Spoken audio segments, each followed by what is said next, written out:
Yesterday in New South Wales, we had just over 107,000 people get vaccinated, which is a great outcome.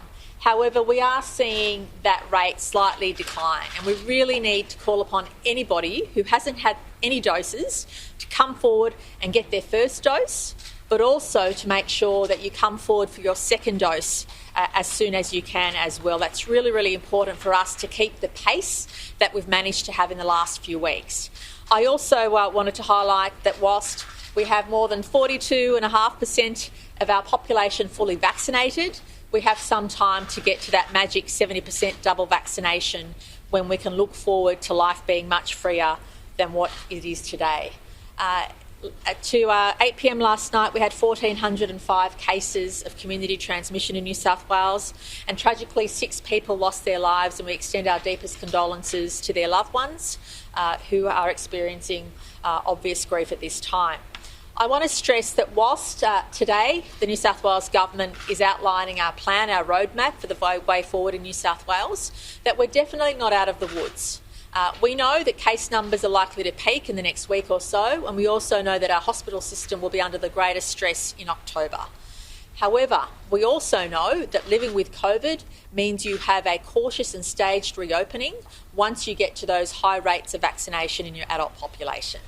Now, we have obviously consulted the national plan. We've also had input from our health experts and stakeholders to make sure that when we start reopening at 70% double dose, that it's done in a safe way and it's only for people who are vaccinated. So you have been warned. If you're not vaccinated, come forward and get the vaccine. Otherwise, you won't be able to participate in the many freedoms that people have at 70% vaccination. I also want to stress that at this stage, the roadmap says that any person who is 70% double dose vaccinated is able to participate in the freedoms that come forward from that time.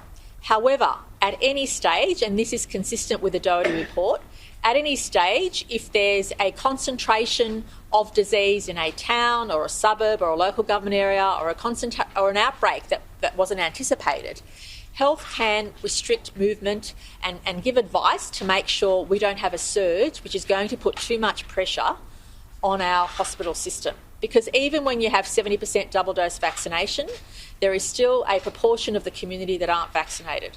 That's why we're really pushing hard to have as many people as possible come forward for their first dose. Because when you have a high rate of people who've had their first dose, it gives you that extra layer of protection. So we're hopeful. Dr. Chen and I often say we'd love to see the number at 85% or higher for first doses when we get to that 70% double dose figure. And of course, before that time, there'll also be vaccine available for 12 to 15-year-olds, which currently isn't available widely. So there is a number of positive things regarding vaccination that will happen between now and that 70% time. But also to say that an example of how health might give their advice, if at the time we open there are high case numbers in a concentrated area, it may well be that vaccinated people will be able to undertake everything on the list but within their own local community rather than having the freedom to travel everywhere. So everybody at 70% double dose will have freedoms, but at any point if there's an outbreak or a surge or an unexpected thing that arises, health at any time will give government advice to say people in a particular area, a particular town, may need to restrict their movements if they're vaccinated within their area, within their local government area, as opposed to going all over the state. And of course, the closer we get to that time, the closer we'll be able to provide advice based on what health gives us as well. I also want to stress that obviously at 80% double dose, there'll be further freedoms, including the prospect of international travel, including other things we can do. So what you see before you, the roadmap is at 70% double dose, and at 80% there'll be more.